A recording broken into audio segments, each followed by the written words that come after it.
बहुत पुरानी बात है। एक नगर का राजा अपने राज्य का भ्रमण करने के लिए शाम को घोड़े पर बैठकर निकलता है। एक बार उस राजा की नज़र एक साधु पर पड़ी। वह साधु एक पेड़ के नीचे बैठे थे। वह अपनी धुन में इतना मस्त रहता कि उसको आसपास की चीज़ों के बारे में कोई फिक्र ना थी। उसके पास छोटे बच्चे आते और कंकड़ मारते, लेकिन वह साधु उन बच्चों पर ध्यान ही नहीं देता और थोड़ी ही देर में वह बच्चे वहाँ से चले जाते। ये सब घटना वह राजा देख रहा था। उसके बाद वो राजा हर रोज़ भ्रमण के लिए निकलता। वह साधु को देखता।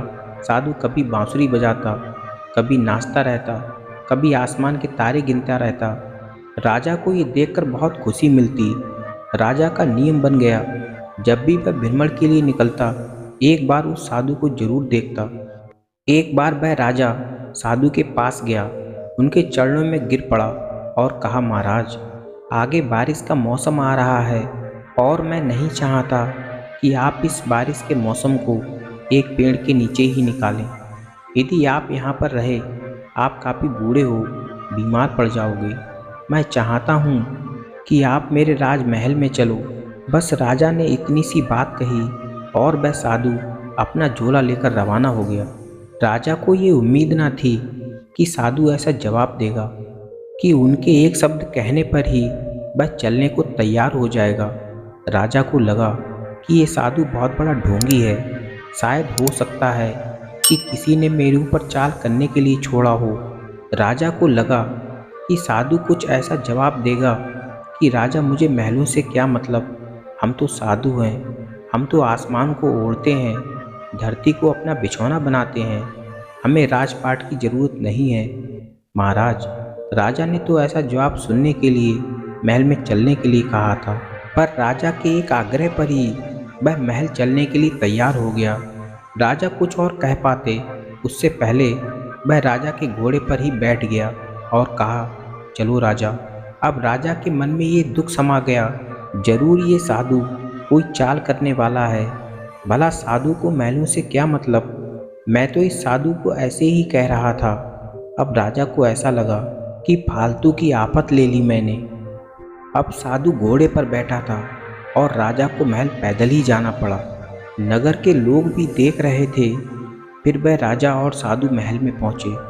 जैसे ही वह महल में पहुँचे, राजा ने कहा, साधु बाबा, मैं चाहता हूँ कि बगीचे में आपके लिए एक झोपड़ी बनवा दूँ, ताकि आप वहीं पर बैठकर भगवान का नाम लें।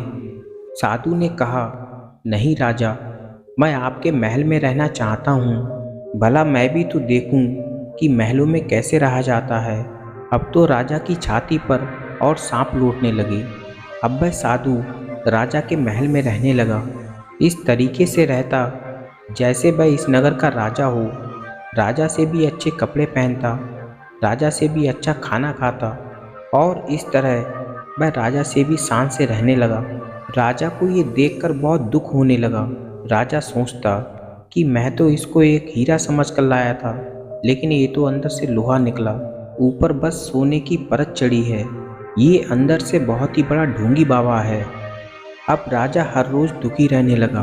अब साधु जाने का नाम ही नहीं ले रहा था। ऐसा करते करते 6 महीने बीत गए।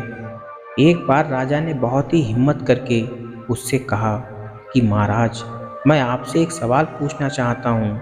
साधु ने कहा, जी जरूर पूछिए। राजा ने कहा, आप मेरी तरह खाना खाते हैं, आप मेरी तरह कपड़ा पहनते हैं, मेरी तरह आप सोते हैं, फिर आप में और मुझ में क्या फ़र्क है? ये बात सुनकर वह साधु बोला, राजा, मुझे पता है कि ये सवाल तुम्हारे मन में आज से नहीं बल्कि बहुत दिनों से खटक रहा है। भला इतने दिनों तक तुमने ये बात छुपाकर क्यों रखी? यदि ये बात तुम पहले ही बोल देते तो तुम्हें दुखी नहीं रहना पड़ता। तुम कितनी चिंता अपने मन में छुपाते हो। राजा, मुझे पता है कि जब से मैं यहाँ आया हूँ तू दुखी रहने लगा है। मैं तुम्हें इस सवाल का जवाब जरूर दूंगा, लेकिन मैं यहाँ नहीं दूंगा। कल सुबह मेरे साथ चलना और मैं तुम्हारी नगर के नदी के उस पार मैं तुम्हें उस सवाल का जवाब दूंगा। राजा सोचने लगा कि जरूर ये साधु बड़ा ढोंगी है और इसको ये पता है कि यहाँ पर भांडा फूट गया तो मैं इसे पकड़ लूँगा, इसलिए मुझे ये नदी के उस पार अपनी सच्चाई बताएगा। भला मुझे इस साधु से क्या दुश्मनी है, मैं तो इसे छोड़ दूँगा, कम से कम आफत टलेगी।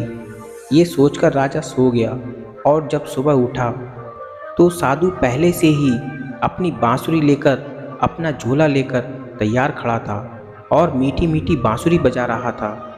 जैसे ही राजा साधु के पास पहुंचा, साधु ने कहा, चले महाराज, और दोनों ही नगर से निकल गए।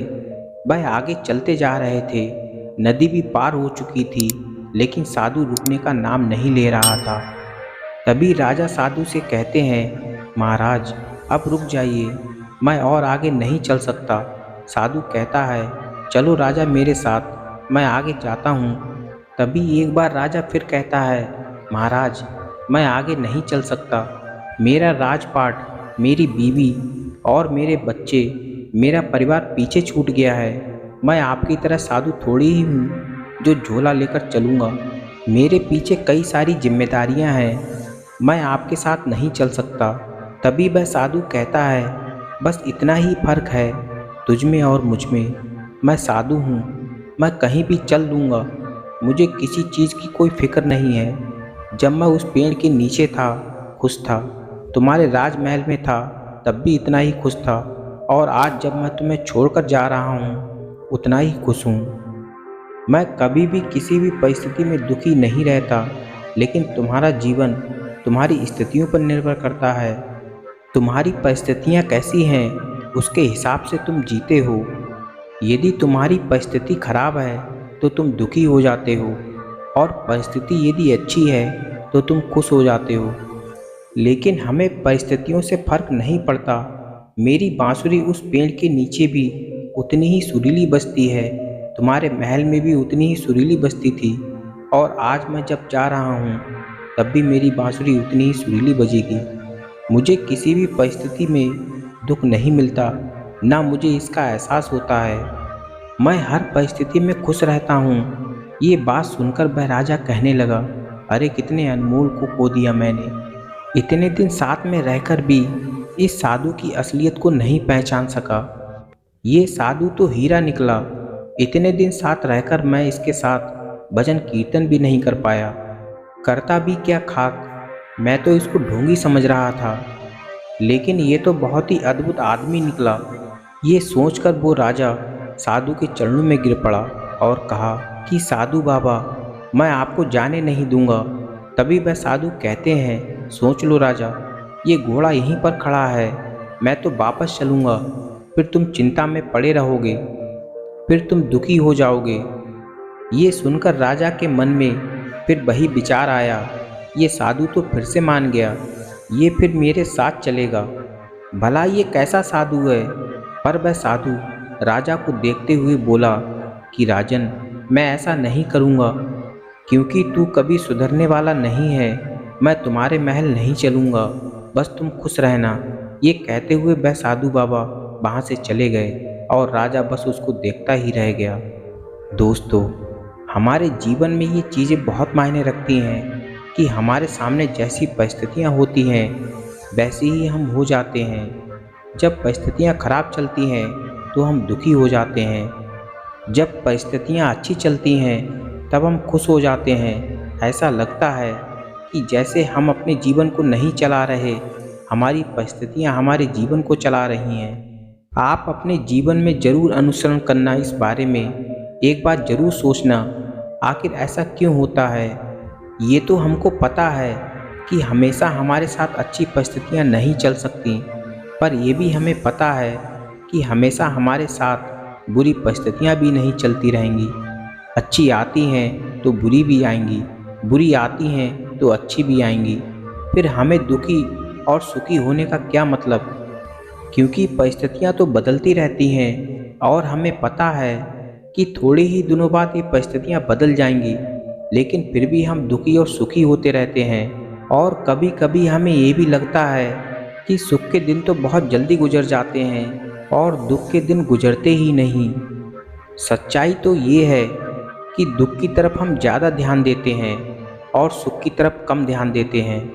इसलिए हमें ऐसा प्रतीत होता है कि जीवन में खराब परिस्थितियाँ अधिक दिनों तक रहती हैं और खुशी वाली परिस्थितियाँ बहुत ही कम रहती हैं। लेकिन ये बात आप अपने जीवन में ज़रूर सोचना। मैं आपको हर बात वीडियो में तो नहीं बता सकता, आपको खुद इस चीज़ का अनुभव करना होगा, तभी आप इस चीज़ को समझ पाओगे कि हमारे जीवन को हमारी परिस्थितियाँ चला रही हैं या खुद हम अपने जीवन को चला रहे हैं। और यदि हम परिस्थितियों पर निर्भर हैं तो खुशी और दुख दोनों ही एक दूसरे पर निर्भर करते हैं। परिस्थितियों पर हमारा जीवन निर्भर करता है। कोई भी इंसान हमें खुशी और दुखी कर सकता है।